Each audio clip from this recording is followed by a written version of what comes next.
In this presentation, we explore the concept of colonial debt reversal and the life-coherent meaning of reparations, as presented by Dr. Behar Saheli.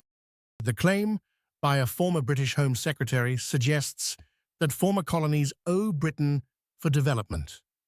However, the rebuttal from Barbados Prime Minister highlights the injustice of expecting descendants to pay for their oppression. Colonial ports functioned as extraction machines, not as gifts. Roads, ports, courts, and bureaucracies were designed to facilitate extraction, not development.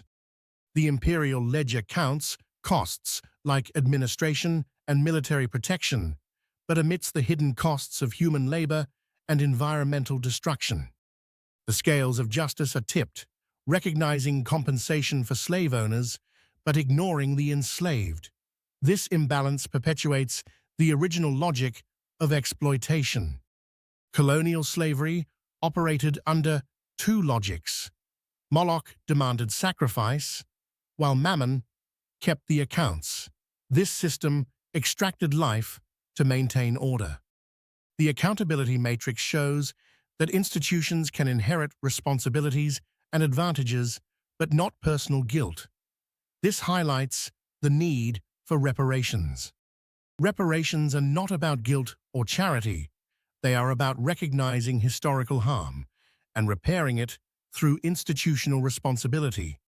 Reparations aim to restore life capacities damaged by colonialism, focusing on health, autonomy, and security through material repair and transformation. The Reparatory Commons transform reparations into a forward-building program, creating durable institutions for future generations. The Life-Coherent reparations framework addresses historical harm, institutional debt, and the mechanisms of repair, aiming for genuine self-determination.